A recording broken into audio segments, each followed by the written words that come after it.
You sure as in better apologize to her. I was madder than Beau here, and welcome to the third and final video of my hostel series. First, we talked about what is a hostel. Then we talked about why I love hostels. And finally, we're going to talk about why I hate hostels. So how this is going to go, though, is we're going to have 10 bullet points that I'm going to talk through. And then I'm going to tell you a horror story, or not a horror story, but a very, very, very bad story about a hostel. So make sure you stick around for that. Without further ado, let's get to it. Number one, it's hard to have alone time. So just close your eyes and imagine. You're in a 12 by 12 room. There's 2 bunk beds in there, 4 people staying. There's lockers over to the side. And you want some alone time. That's like, that sounds horrible, but it's not that bad. But just think about that. It's very, very, very hard to find alone time whenever you're staying in a hostel. So some things I do is I actually go out on walks every single morning. I sometimes try to be the very, like if I know I need alone time, I'll sometimes try to be the very, very first one up or the very, very first one to go to bed. So, and then I'll have a little bit of alone time. I'll have quiet time to get to sleep and stuff like that. But it's not all bad to not be alone. But sometimes we just need our time to our space, or space to ourselves and time to ourselves. And it's kind of hard to find when you're staying in a hostel. Number 2, music. And you may be thinking, music, what do you mean? I mean, use your headphones, people. Like, it just blows my mind on people that bring their big speakers with them and play music loud all over the hostel when people are trying to sleep at 6 or 7 a.m. or 2 or 3 in the morning. Like, I just remember at the last hostel that I stayed in, there was a kid that would go upstairs, play his music just as loud as possible, and people would be trying to work upstairs, like co-working space, and he turns his music up on his loudspeaker as loud as he can go. People are trying to talk on the phone, and he's working out. Use your headphones and be considerate. Like, holy cow. Hostel life, am I right? Number 3, clean up after yourself. Like, that should be pretty self-explanatory, right? Well, you would think that, wouldn't you? However, you will have people that leave hair in sink, or like hair in the sink. They'll shave, they'll comb their hair or whatever, and they'll just leave the hair in the sink, thinking that that's the maid's job to clean it up. I don't really even understand the logic in a hotel, but you have other guests that are coming in behind you in a hostel. So clean the hair out of the sink and stuff like that. In the kitchen is my biggest pet peeve. Whenever you're done with the dish, wash the dish. It doesn't need to soak. It doesn't need to sit out on the stove for 5 hours because you haven't had time to wash it yet. As soon as you get your food out of there, wash it so somebody else can use that dish without having to wash it. And don't put dishes in the sink. Wash your dish and then put it in the dryer like that, and you will be a better hostel roommate. And it's just common courtesy to the staff and the cleaning ladies or cleaning people at the hostel. Number 4, getting woke up. If you stay at a hostel, this is going to happen. You're going to get woke up at 2 or 3 a.m., sometimes 6 or 7 a.m., and people will be drunk and loud, slamming doors, and you're just going to have to be like, well, pop in my headphones or pop in my earplugs and go back to bed. Number 5, uncomfortable beds. This doesn't go for all hostels by no means, but I mean, your average hostel bed is not going to be that comfortable. They're normally twin-size beds, so if you're taller than, I'm like 5'10", 5'11", and I fit on the bed just about perfect, but if I was any taller, my feet would fall off the end. So, I mean, the beds are not the most comfortable. You are probably not going to get the best night of sleep, but however, I sometimes take melatonin, or if I really need to sleep, this is bad. I'll sometimes take NyQuil just to completely knock me out and get me to sleep. But the beds aren't going to be the most comfortable, and some beds are going to be downright horrible to sleep on. Number 6, noise. And I mean just noise in general. You're going to have people yelling. You're going to have people like in the kitchen banging pots and pans. Like, it's just normal noise. Like, it's nothing bad. It's just noise. So if you want quiet time, or if you just want quiet, bring your headphones or earplugs to sleep with. Like, noise is common in hostels. Noise is going to happen all the time. And some hostels are actually built with like no carpet, which is good for cleaning, but for noise dampening, is not the best. So a lot of hostels have a lot of hard surfaces that bounce sound, so everything's louder than if you had carpet or something that would absorb the sound. So yeah, just be prepared for the noise and bring earplugs. Number 7, sometimes hostel owners will try to take advantage of you. And I don't mean physically or anything, I just mean like financially and stuff like that. They may try to take advantage of you. I know I've been in a couple hostels that are like, yeah, we'll do your laundry, but we're going to charge you $20, or not $20, but let's say they're going to charge me 5 times the going rate. So if the going rate for me to walk down laundromat and drop off my laundry is $2, they're going to charge me $10. And I understand the logic there, but then again, you have volunteers that want to make money. So why not let your volunteers do laundry and split the profits or something like that? But yeah, you're always going to have that deal where somebody tries to take advantage of you. You're going to have somebody try to say you broke something even though you didn't. And this doesn't happen a lot. It's only happened to me once or twice. And normally what I do is, if it's a small amount, I will just be like, oh, okay, whatever. Just like pay it up and then be like, whatever.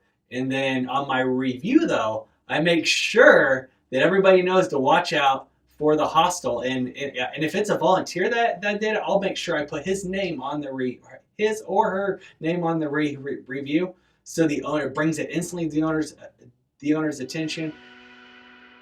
Number 8, there is very little privacy, and I mean very, very, very little privacy. Everybody knows your business, and you know theirs. So if somebody has the flu, everybody knows that they have the flu.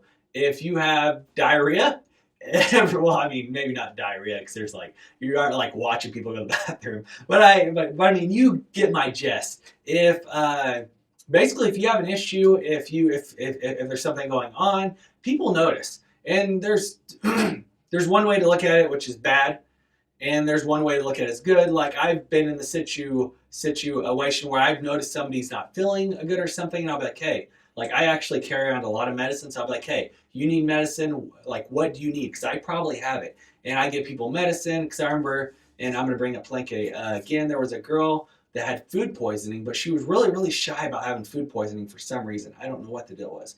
So I actually just kind of approached her, like, she was in my room, just kind of approached her. I was like, hey, are you feeling okay? And she's like, no, not really. And I was like, well, I have medicine. Like, what do you need? So I actually got her set up, and within 24 hours, food poisoning sucks, but within 24 hours, she was all good to go and ready to continue her trip. So it's one of those deals that everybody knows your business, and you know theirs. However, it's not all bad. Of course, there's some business you don't want people to know and stuff. So if you're like talking on the phone and stuff, you may want to go outside if it's like private conversation. But I mean, in a way, it's also good. Number 9 is drama. And sometimes there's none and everybody gets along. And a week later, it can be just like blow up. So yeah, drama in hostels seems to go like this. Sometimes there's absolutely none, and sometimes it's just like everybody's talking about everybody else, and drama is just like to the roof. So I mean, it's touch and go, and it's weird because you'll be staying in the same hostel, and 1 week everything will be fine, and then one person will get thrown in the group or thrown in the hostel that comes to the hostel, and they'll just make it a drama just fest. So it's very, very, very interesting. But the great thing about that is hostels, normally there's no commitment to stay there. So if you get tired of the drama, get tired of just the shit, you can go over to the next hostel or whatever down the road. You can go to the next city. So it's one of those deals that, of course, there's going to be drama no matter where you go. But for some reason, hostels sometimes are great, and sometimes it's just like a nightmare. They don't know. Last but not least, the story. We're going to title this story, Getting Woken Up by a Drunk Guy. Yeah, it's going to be bad. So, I'm not even going to say the city, not going to say the hostel name. If I say the city, you guys will instantly be able to guess the hostel. And I do not want to do that to them because I really, really, really like the hostel. But, so, it was like 7 a.m. or so, and we all went out to the club the previous night. I think I got in like at 2 a.m., went to sleep, and at 7 a.m., right on the dot, I hear a lot of banging, and for some reason, the door on my hostel room, I think one of the guys that from 7 a.m. came back, and I think he had just left the room to go to the bathroom and then left the door cracked, so he could get back in because they auto lock. And I hear the door slam open, and these are cocoon style hostels or cocoon style beds. So they actually have like a sheet, like there's a privacy curtain, and then you got like walls around you and a fan, like it's kind of like a capsule that you're in. So I hear the door open. I'm thinking it's the guy, and all of a sudden my curtain just rips open, and then he's yelling, I'm not even using the guy's name, where guy he was looking for. Where is Robert? Where's Robert? But now, is this Robert's bed? And he rips over my curtain, and then I just like, on a drop of a dime, like I go from like being kind of conscious because I hear banging to being like, get the, not gonna say the word, and like out of my room, shut the up, and go to bed. This is like, I was madder than I went from being like at a 1 being mad to sleeping. All of a sudden you woke up a bear, and I am gonna tell you what I think. So he goes to bed. Later on though, I'm visiting with a girl, and I figured out he did that same thing to a girl, to a girl though, not to a guy. And you gotta remember, he's not even staying in my room, and he's not even staying in her room. He went in to another dorm and did the same thing. So me being me, I mentioned to him later, and then I'm like, what is wrong with you? Or not, I didn't put it in that terms, but that's what I was saying. I was like, what's wrong with you? Why'd you do that? Like, you understand that this is not okay. And he denied it to the T that he did that. And that set me off. I let it slide, but I was like, but I basically voiced to him. I pretty much said, that was complete. I don't give a like if you